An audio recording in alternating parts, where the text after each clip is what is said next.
Bonjour, mon nom est Joanie Asselin et bienvenue à cette nouvelle capsule éducative.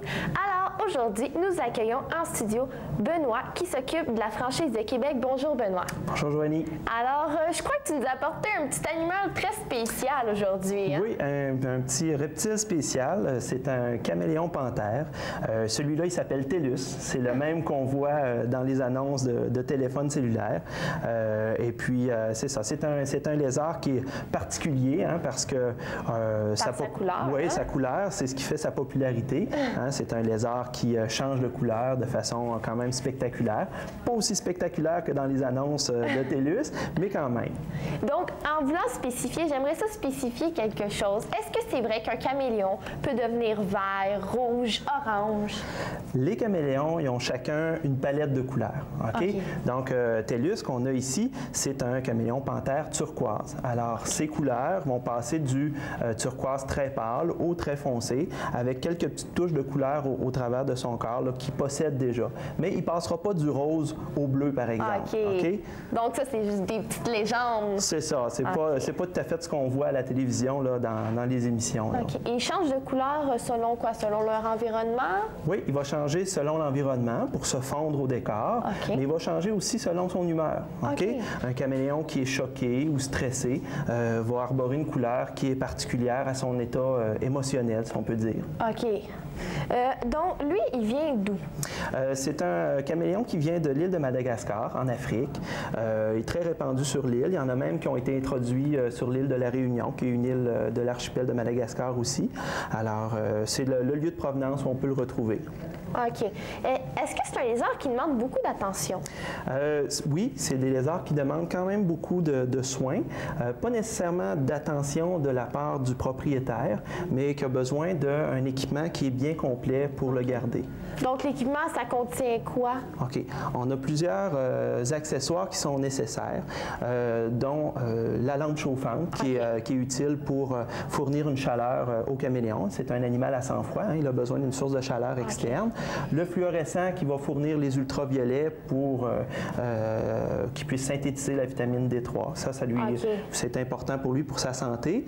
Et puis, vous voyez le type de cage qu'on a ici? Oui, c'est assez spécial. Oui. C'est comme un tissu avec des bords de métal. C'est ça. C'est une cage grillagée. Ça lui convient parfaitement parce que les caméléons, c'est des animaux qui ont besoin d'une bonne ventilation dans leur terrarium. Alors, étant donné que les côtés sont complètement grillagés, ça laisse circuler l'air complètement. On a besoin aussi d'un système qui va fournir de l'humidité. On a ici, là, on appelle ça, bon, en anglais, ça s'appelle un dripper. C'est une petite bouteille qui va laisser s'égoutter. C'est un système goutte à goutte. Et puis, ça va permettre aux caméléons de boire, parce que les caméléons, c'est des animaux arboricoles. Hein? Ils ne descendent pas par terre pour boire dans les flaques d'eau. Ils vont lécher les petites gouttelettes qui vont se retrouver sur les feuilles. Comme dans la nature, ça pourrait être de la rosée. La rosée le matin, exactement. Alors, ça prend un petit accessoire comme ça qu'on va faire dégoûter plus bas là, dans un bol d'eau pour recueillir, pour éviter que ça détrempe complètement le terrarium. Et puis, comme c'est des lézards qui ont besoin de beaucoup d'humidité, il faut vaporiser régulièrement l'habitat. Hein? Étant donné que c'est grillagé, ça ne retient pas très bien l'humidité.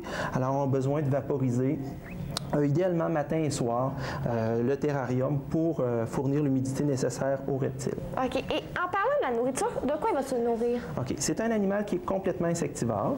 Alors, il se nourrit en captivité, on va le nourrir avec des grillons, qui est son alimentation de base, si on peut dire. Ensuite de ça, on peut varier avec les vers de soie. Ça, c'est les vers de soie.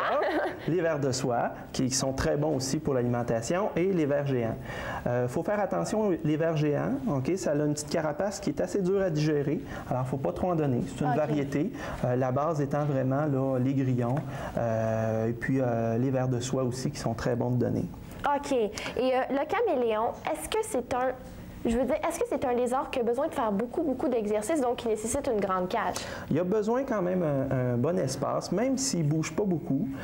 C'est un animal qui est très stressé de nature. Donc, il a besoin de beaucoup de feuillage, beaucoup de décoration, puis de branches dans son habitat pour qu'il soit à l'aise, pour qu'il se sente en sécurité. Alors, c'est pour ça que ça prend quand même un espace assez grand. Et puis, comme c'est un animal arboricole, il a besoin d'un espace qui est surtout en hauteur. et non pas en largeur.